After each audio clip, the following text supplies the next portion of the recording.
70% that's not locking and lifting the brake until it's apexing, and right on the apex you lose completely the brake and just opening throttle.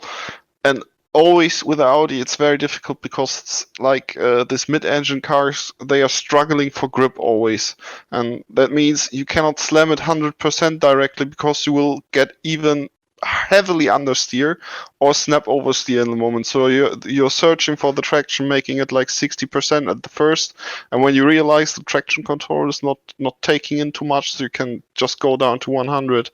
And you can stay in the fifth gear here for the straight, and when it's on left hand, this slight part of asphalt, you'll start braking until the apex, slight trail, and then slam full the throttle because the bumps are just unsettling the rear a bit and assisting your turn.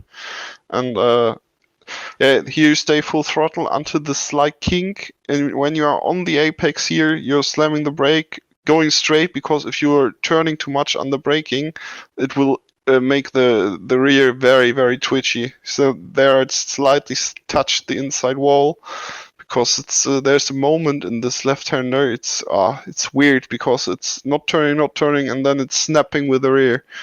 That's kind of Audi stuff, and here's all full until fifth gear, and for this next triple left-hander you need to nearly touch the outside wall again, and then you turn in directly, going off throttle, let the car roll, maybe slight touches on the brakes, again full throttle, go near to the wall as you can.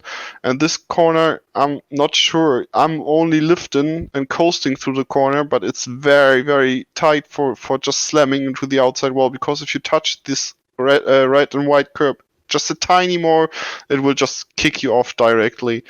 And for the downhill section, just when you came over the top of the mountain, you have to step on the brake, step, not continuously, because it will make it unstable again. And the most critical point is, for me at all, this like corkscrew corner, because it's you have to be like 20 kilometers slower than you think you should be there. Otherwise, you will smash into the right wall. And for the, I think it's Falcon corner, it's when you come over this tiny mountain dip, you just have to brake before it already. Otherwise, you will just miss the apex and lose horrible time on the straight here. It's like if you miss the braking point for the last corner, or let's say the last corner before the straight, it costs you on the straight like 4 or 5 tenths, because you cannot throttle up. And it's all full here, and you're braking like 130 meters or something. I think so. Let's see which with the sheet. Yep, 130. 130, 120, something like this. And I think I didn't touch the curb this lap, or did I? Yeah, slight, very slight touch.